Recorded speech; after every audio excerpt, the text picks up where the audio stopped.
प्रयास करना, जब जब जिस जिस महीने में जो जो प्रदोष पड़ा करे, जब प्रदोष पड़े बन सके 1 बेलपत्र, बन सके 5 बेलपत्र, शमी पत्र, हरे मूंग,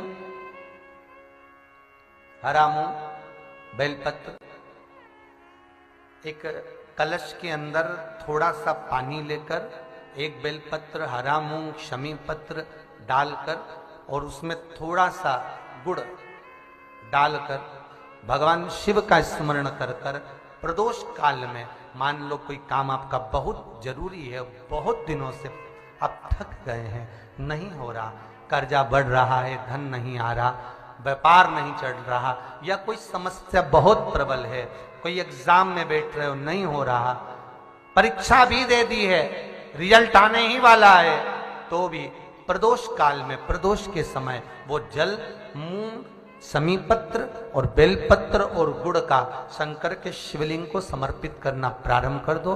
2 या 3 प्रदोष करोगे, बाबा आपकी मनोकामना शीघ्र पूर्ण कर देगा। 2 या 3 करो। बाबा कहा है कि सोमवार की अगर प्रदोष पड़ती है, बहुत ध्यान से सुनना महाराज, सोमवार की प्रदोष पड़ती है तो शंकर भगवान कैलाश पर निवास करते हैं। मंगलवार की प्रदोष पड़ती है तो शिव काशी में निवास करते हैं। बुधवार की प्रदोष पड़ती है तो शिव रजत भवन में निवास करते हैं। गुरुवार की प्रदोष पड़ती है तो शिव गंगा के स्थल पर निवास करते हैं। शुक्रवार की अगर प्रदोष पड़ती है तो शिव नीलकंठ पर विराजमान होते हैं।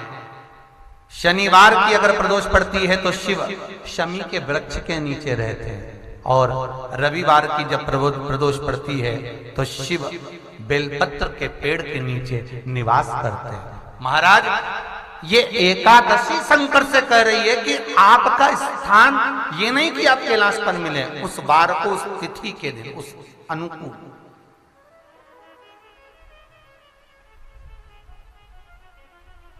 हमारे यहां कहते हैं सोमवार की जो प्रदोष पड़ती है वो इच्छा पूर्ति करती है। मंगलवार की प्रदोष रोग से मुक्ति देती है। बुधवार की प्रदोष कामना की पूर्ति करती है। गुरुवार की प्रदोष शत्रुओं का नाश करती है। शुक्रवार की प्रदोष सुख और शांति देती है। शनिवार की प्रदोष संतान का सुख देती है। और रविवार की प्रदोष जो काम दुनिया में कोई नहीं कर सकता वो अचूक फल की प्राप्ति रविवार की प्रदोष करा देती है। महाराज ऐसी प्रदोषों का नियम वर्णन किया चाहिए। भगवान कहते ठीक है तू थोड़ी देर खड़ी हो। एकादशी सम्मुख खड़ी हुई।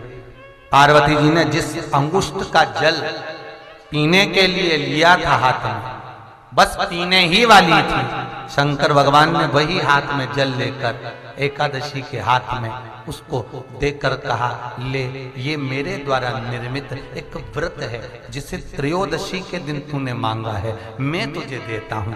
आज इस व्रत का फल मैं तुझे प्रदान करता हूं। अब तू जिस जीवात्मा को लेकर जाएगी उसका पाप प्रबल नहीं होगा। किसी स्त्री, पुरुष, बालक, बुजुर्ग जो भी होगा जिसने प्रदोष का व्रत करा होगा वो जीवात्मा को तू किसी फल की कामना से नहीं स्वतः ही लेकर चली जाएगी। उसमें कोई कामना नहीं है। बन सके जीवन में 11 प्रदोष या 26 प्रदोष करने के बाद आप उसका उद्यापन कर कर विराम भी दे सकते। पर जीवन में एक बार प्रदोष का व्रत मौका मिले, जिस कामना से जिस दिन का भाव आपके मन में आए कि मुझे रोग से मुक्ति पाना है तो ये प्रदोष मुझे करना है, मैं रोग मुक्ति के लिए, हम मंगल जो भी आपके मन में आ रहा है, संतान प्राप्ति के लिए शनिचरी प्रदोष, आप उसका स्मरण करें। फिर लिखा शिव महापुराण में, बड़ा सुंदर लिखा वेदव्यास जी ने, मान लो आप प्रदोष का व्रत नहीं कर सकते,